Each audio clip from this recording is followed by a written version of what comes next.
అమ్మ మొదటి ఉత్తరం చూద్దాం. రాజమండ్రి నుంచి సూర్యం గారు రాస్తున్నారు, పూజకు పూలు లేనప్పుడు ఏం చేయాలి తెలియజేయగలరు అని అడుగుతున్నారు. పూజ అన్న పదంలోనే పుష్పాలతో చేసేదేని అర్థం ఉంది అని ఒక మాట చెప్తారు. సరే, ఆ పుష్పాలు అన్నవి మనం అనుకున్నటువంటివి కానప్పుడు కొన్ని రకాల పుష్పాలు ఉన్నాయి అని చెప్తారు.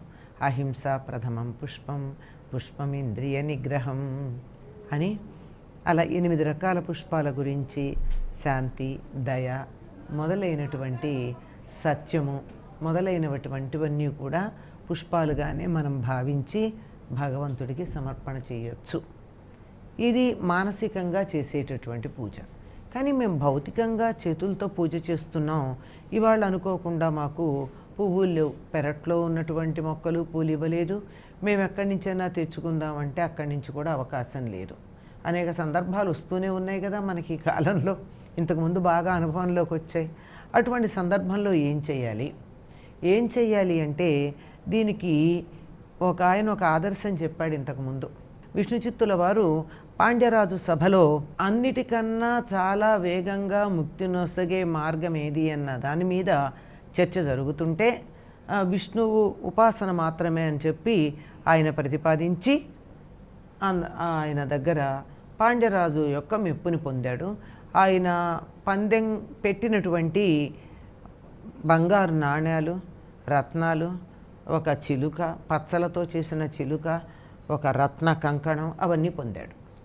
ఇవన్నీ అయిన తర్వాత ఆయన్ని ఏనుగు మీద ఊరేగిస్తున్నారు. ఏనుగు మీద ఊరేగిస్తుంటే తన మాట విని తన భక్తుడు తన యొక్క గొప్పతనాన్ని సభలో అందరి చేత ఒప్పించాడు అని సంతోషంతో గరుడావాహనుడై విష్ణుమూర్తి తన భక్తుడిని చూడ్డానికి వచ్చాడు. స్వామి కనపడేటప్పటికీ తన్మయత్వం కలిగింది. ఏం చేయాలో తెలియలా.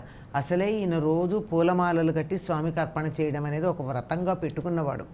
ఆ పూలమాలలు కూడా ఎట్లా కట్టాలి? తాను నాటిన మొక్కలు తాను పెంచి పెద్ద చేస్తే వాటికొచ్చిన పూలను తాను కోసి తాను మాలలు కట్టాలి. అది లెక్క. అంతగా ఒక వ్రతం పెట్టుకున్నటువంటి వాడు తన స్వామి ప్రత్యక్షంగా కనపడితే ఏం చేయాలో తోచల. ఏనుగు మీద ఈ నెగిరి పూలు ఎక్కడుంటాయి? వెంటనే తనకిచ్చినటువంటి రత్నాలు, బంగారు నాణ్యాలు ఆయనకి విసిరివేస్తూ ఆయన్ని పూజించి పల్లాండు పల్లాండు అని చెప్పి నీకు మేలగుగాక, నీకు మేలగుగాక, నీకు మేలగుగాక అని ఆ స్వామిని కీర్తిస్తూ చేతిలో ఉన్నటువంటి బంగారు నాణ్యాలు, రత్నాలు అవన్నీ వేసేశాడు. అదమ్మా భక్తి అంటే.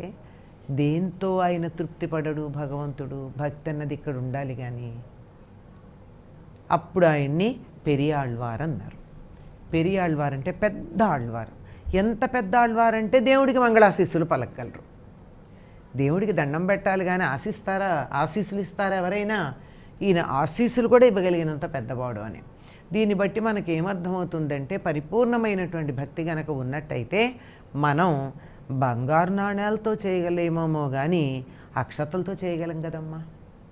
అక్షతలు ఉన్నాయి కదా. అక్షత అంటే క్షతము కానటువంటిది అని అర్థం. పూలు కూడా దెబ్బతిననివి, కుంటివి, గుడ్డివి, రేకులు ఊడినవి పూజ చేయకూడదమ్మా. రేకులు పూజనే చేయకూడదు. సాధారణంగా మనం ఈ కాలంలో చూస్తున్నాము, గులాబీ పూల రేకులు తీసి పూజ చేస్తూ ఉంటారు. ఎట్టి పరిస్థితుల్లో గులాబీ రేకులతో పూజ చేయకూడదు.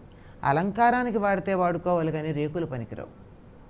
ఒక్క చామంతి రేకులు పనికొస్తాయి. ఎందుకు పనికొస్తాయంటే చామంతి రేకు ప్రతిదీ కూడా ఒక పువ్వు, చామంతి పువ్వు ఒక పూల గుత్తి. అంచేత ఒక్క చామంతి రేకులు తప్ప మిగిలిన ఏ రేకులు కూడా లేక రేఖలు కూడా పూజకి పనికి రావు, ముక్కలవి. క్షతము కాని వాటితో పూజ చేయాలి. దెబ్బతినటువంటి పూలు కానీ, అలాగే దెబ్బతినటువంటి బియ్యం, తండులం అంటారు, బియ్యం తీసుకుని చక్కగా మెరికలుగా ఉన్నటువంటివి తీసుకుని, నడుం విరిగినవి కాక, నూకలు కాక గట్టిగా ఉన్నటువంటి బియ్యం తీసుకుని వాటిని వీలైతే ఆవు నెయ్యి, లేకపోతే మామూలు నెయ్యి, లేదంటే కొద్దిగా నూనె, నువ్వుల నూనె తీసుకుని పసుపుతో వాటిని కలిపినట్టయితే చక్కగా పచ్చగా ఉంటాయి. అటువంటి అక్షతలతో పూజ చేయొచ్చు. పూలు లేవు గనక పూజ మానేశాను అనేది పద్ధతి కాదు. అది పూజ మానేయడానికి ఒక వంకగా మనం పెట్టుకోకూడదు.